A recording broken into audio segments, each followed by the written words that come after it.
अखिल भारतीय बिश्नोई सभा के पूर्व प्रधान देवेंद्र बुढ़िया दुष्कर्म मामले में जोधपुर से गिरफ्तार। हिसार कोर्ट में पेशी आज। बुढ़िया पर 24 जनवरी आदमपुर थाने में 20 वर्षीय युवती ने दर्ज करवाया था दुष्कर्म का मामला। शिमला में ताश के पत्तों की तहर ढह गई 5 मंजिला इमारत। सड़क निर्माण के चलते आई थी दरारें। कल रात ही खाली करवा ली गई थी इमारत। स्थानीय लोगों ने कई और इमारतों के नुकसान का भी जताया अंदेशा। हरियाणा और पंजाब के कई जिलों में आज भी बारिश का अलर्ट। लगातार हो रही बारिश से आम जनजीवन प्रभावित। यमुनानगर और फतेहाबाद के निचले इलाके जलमग्न। करनाल में फिल्मी अंदाज में सब्जी खरीदते नाबालिग युवक का अपहरण। पुलिस ने 6 अपहरणकर्ताओं को पकड़ा। पैसे के लेन देन का था मामला।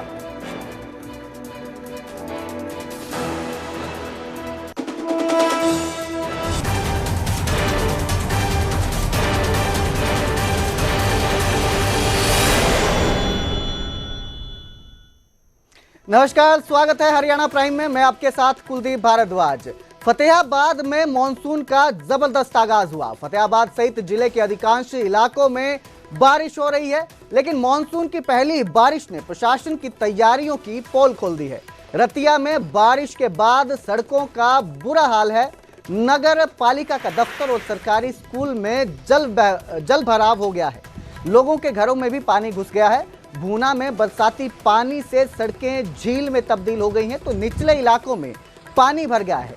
हालांकि बरसात से तापमान में गिरावट आई है, जिसके बाद लोगों को गर्मी से राहत मिली है। लेकिन ये जो जल भराव हो रहा है, इसने लोगों की परेशानी को कई हद तक बढ़ा भी दिया है। तो पानी पानी हो गया है, जलमग्न हो गया है। पूरा इलाका जो है बारिश के पानी से लबालब भरा हुआ नजर आ रहा है।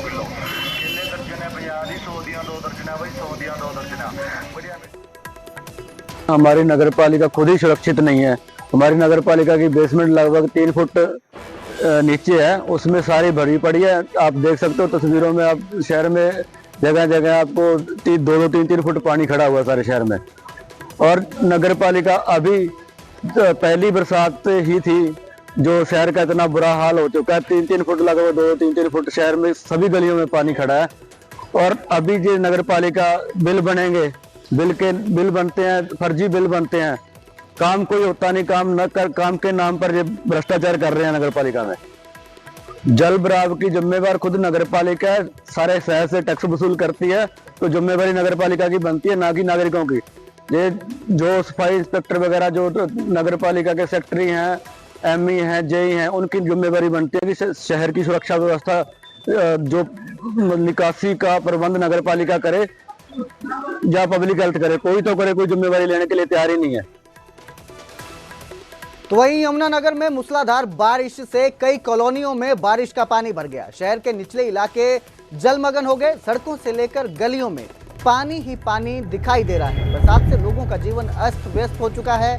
बारिश के पानी से लोगों के घरों को नुकसान पहुंच रहा है।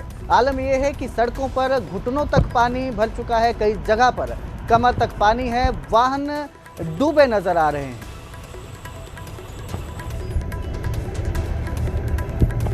तो यमुनानगर के कई इलाके बारिश के बाद जलमग्न हो गए हैं। जल भराव की स्थिति से हालात खराब दिखाई दे रहे हैं। गलियों, सड़कों, हर जगह पानी ही पानी है। कई जगहों पर कमर तक, घुटनों तक पानी है और लोग इस पानी में गुजरने को मजबूर हैं, क्योंकि उनके पास कोई और रास्ता नहीं है। जो व्यवस्था है वो पूरी तरह से चरमराई दिख रही है एक तरह से, क्योंकि पानी की निकासी का कोई भी प्रबंध दिखाई नहीं दे रहा है। हर जगह पानी है। जिस तरफ आप नजर दौड़ाएंगे उस तरफ आपको सिर्फ पानी ही दिखाई दे रहा है। इस खबर पर ज्यादा जानकारी के लिए मेरे सहयोगी परवेज खान मेरे साथ जुड़े हैं। परवेज, ये जो हालात दिखाई दे रहे हैं पहली बारिश के बाद ही, जिस तरह से जल भराव देखने को मिल रहा है, इसके बाद लोगों का क्या कहना है और प्रशासन इस बार भी किस तरह से सफाई और जो ड्रेनेज की सफाई का कार्य था उसको लेकर पिछड़ता दिख रहा है? सबसे पहले तो अगर बात की जाए तो यमुनानगर में देर रात से बारिश हो रही है। करीब 4 से 5 घंटे की इस बारिश ने प्रशासन के उन दावों को धोकर रख दिया है, जिसमें प्रशासन की तरफ से दावे किए जा रहे थे कि हमने जो ड्रेन जो सिस्टम है उसको दुरुस्त कर दिया है, वो जो नाले हैं उनकी सफाई कर दी है। लेकिन अभी प्री मानसून है और यमुनानगर के पोश इलाके की यह तस्वीर है, जहां घरों में 4 से 5 फीट तक पानी घुस चुका है, सड़कों जी। पर पानी जमा हो गया, यहाँ तक कि ट्रांसफार्मर में जो है कभी भी करंट आ सकता है। कॉलोनी वासियों का कहना है कि अब हमारे पास जो है आत्महत्या करने के अलावा और विकल्प नहीं बचा है। यह तस्वीरें यमुनानगर के सबसे पोश इलाके से मॉडल टाउन की। अब आप अंदाजा लगाइए कि यमुनानगर के सबसे जी। पोश इलाके में जब हालात ऐसे हैं जी। तो बाकी जगह किस तरह होंगे। हालांकि प्रशासन की तरफ से दावे बड़े बड़े किए गए थे, लेकिन उन सभी दावों को बारिश ने धोकर रख दिया है। आप देखना होगा कि अगर मानसून प्री मानसून अगर मानसून केस में जो है इसी तरह के हालात रहे तो लोगों का जीना दूभर हो जाएगा। घरों के अंदर जो है पानी घुस गया है, रसोई का जो जी। सामान था वो पूरी तरह से भीग चुका है, जो गैस के सिलेंडर थे वो पानी में तैरते नजर आ रहे हैं, खाटे हैं वो भीग चुकी हैं। तो आप अंदाजा लगाइए कि यमुनानगर में हालात कितने भयावह हो चुके हैं और लोग इस पे जो है नगर निगम को दोषी ठहरा रहे हैं। जी, बहुत बहुत शुक्रिया इस तमाम जानकारी के लिए परवेज। तो जिस तरह के हालात दिखाई दे रहे हैं, अभी तो फिलहाल बारिश शुरू हुई है, बरसात अभी होने वाली है, तो अभी अगर इस तरह के हालात हैं तो आगे आकर क्या आलम देखने को मिल सकता है, इसका अंदाजा लगा सकते हैं कितना मुश्किल लोगों के लिए ये रहने वाला हो सकता है।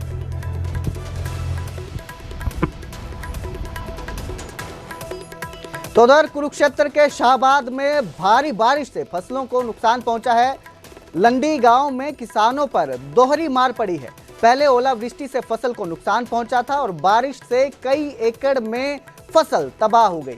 गांव के लोगों ने प्रशासन से मदद की गुहार लगाई है।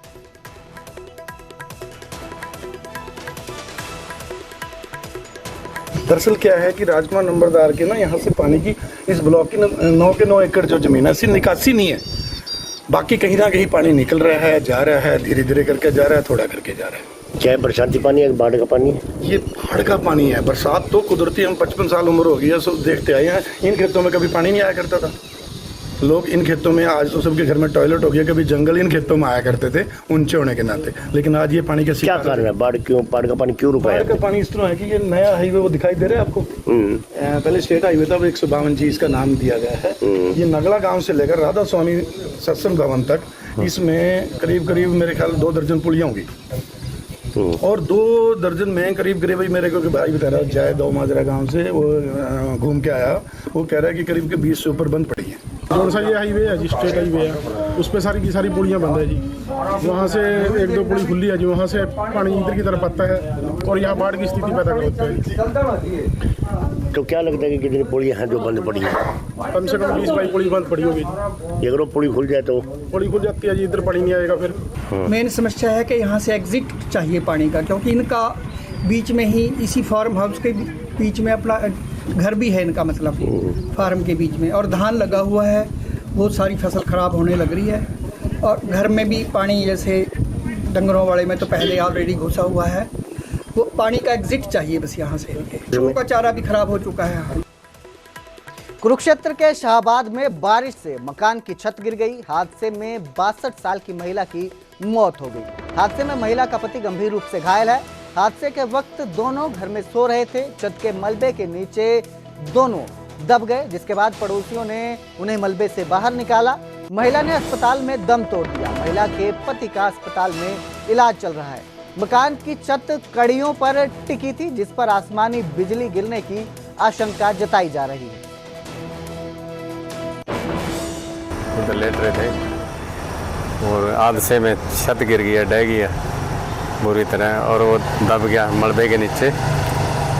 सोमा देवी और मियाराम जो थे, वो एक साइड में एक बेड था, वो कड़ियाँ उसके ऊपर रखी गई, वो बचाव हो गया उसका, बाकी डेथ हो गई उसकी। तो सर जो छत गिरी है सर, उसमें घर में उस समय कौन कौन था जिस कमरे में सो रहे थे? 2 ही थे बस, मियाँ बीवी। तो उनके बच्चे कितने हैं उनके? बच्चे तो 3 हैं। देखो जी, ये बच्चे नीचे सो रहे थे और ऊपर से छत गिरी है एकदम दोनों के ऊपर। क्या नाम है इनका? मियाराम जी। कच्चा घर है इनका, पक्का है? इनको कड़ियों वाला घर है। अच्छा जी। और सो रहे थे, दो लोगों को चोट लगी? दोनों ही पति पत्नी सो रहे थे। क्या नाम है इनके? मियाराम और सोमा देवी। सोमा देवी जी कहाँ है? इनकी पत्नी है। वो कहाँ है? वो अभी दूसरे हॉस्पिटल में बेटा लेके गया उसको। अच्छा जी। बेटा लेके गया उसको। सोमा देवी नाम था। सोमा देवी नाम है और इनका घर बड़ा वहाँ सिविल मियां सिंह। ज़्यादा सीरियस है। अब बाकी देखते हैं। हम तो सरकार से एक ही बेनती करते हैं कि इन गरीबों के लिए थोड़ा सोच विचार करना चाहिए और जो भी है इनके लिए आर्थिक सहायता दी जानी चाहिए और जो मेरे से होगा मैं भी उनके लिए तैयार हूं। हिमाचल के शिमला में 5 मंजिला इमारत ढह गई। ताश के पत्तों की तरह ये इमारत ढह गई। 4 लेन वाली सड़क के निर्माण के कारण मकान में दरारें आई थी, ऐसा बताया जा रहा है। कल रात इमारत को खाली करवा लिया गया था। आसपास की दूसरी इमारतें भी खतरे में हैं। यह इमारत भट्टा कुफर इलाके में थी जो कुछ ही सेकंड्स में ताश के पत्तों की तरह ढहकर जमींदोज हो गई। तो शिमला की ये तस्वीरें हैं, आपको दिखा रहे हैं, जहां पर 5 मंजिला इमारत चंद सेकंड्स में जमींदोज हो गई, ढह गई। बताया जा रहा है कि हाईवे के निर्माण के कारण इसमें दरारें आ गई थी। गनीमत ये रही कि इस बिल्डिंग में कोई रह नहीं रहा था, इसे समय रहते खाली करवा लिया गया था।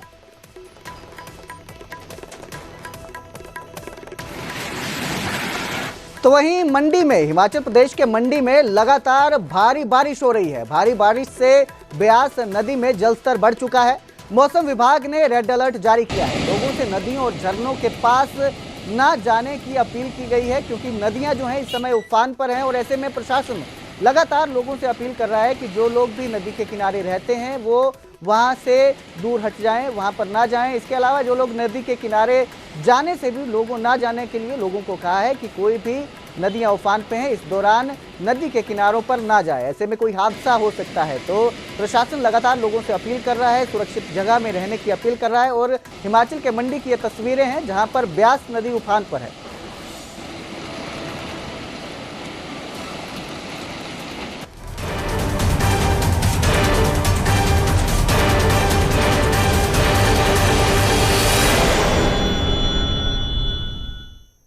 हरियाणा कांग्रेस के जिला अध्यक्षों की चयन प्रक्रिया पूरी हो गई है। अंतिम फैसला कांग्रेस हमाई कमान पर छोड़ा हुआ है। 30 जून तक जिला अध्यक्ष जो थे वो चुने जाने थे। कैबिनेट मंत्री रणबीर गंगवा ने कहा कि गुटबाजी के चलते कोई भी नहीं टिक पाएगा, कांग्रेस का संगठन जो है ये नहीं टिक पाएगा। तो अंतिम फैसला अब हाईकमान पर है कि कब तक जिला अध्यक्षों की नियुक्ति पूरी होती है, वरना जो चयन प्रक्रिया है वो पूरी हो चुकी है, जिस पर रणबीर गंगवा का बयान भी सामने आया है और उन्होंने कहा है कि कांग्रेस का संगठन गुटबाजी के चलते टिक नहीं पाएगा।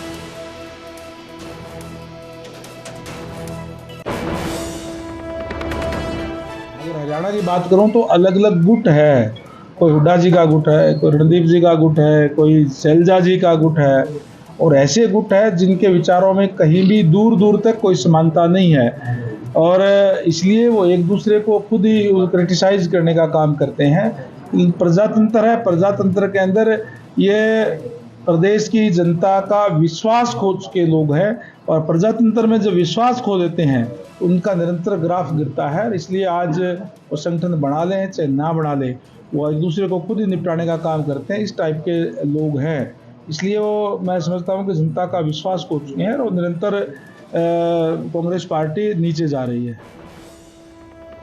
तो वहीं हिसार में अखिल भारतीय बिश्नोई सभा के पूर्व प्रधान गिरफ्तार कर लिए गए हैं। देवेंद्र बुढ़िया को क्राइम ब्रांच ने गिरफ्तार किया है।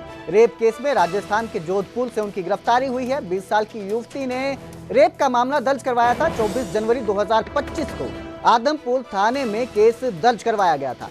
गिरफ्तारी की खबर पर बुढ़िया के वकील का दावा है कि उन्हें गिरफ्तार नहीं किया गया है, बल्कि उन्होंने सरेंडर किया है। अग्रिम जमानत के लिए बुढ़िया सुप्रीम कोर्ट तक गए, आरोपी को कहीं से राहत नहीं मिली। बुढ़िया की गिरफ्तारी के लिए पुलिस दबिश दे रही थी और आखिरकार पुलिस ने देवेंद्र बुढ़िया के गिरफ्तार कर लिया।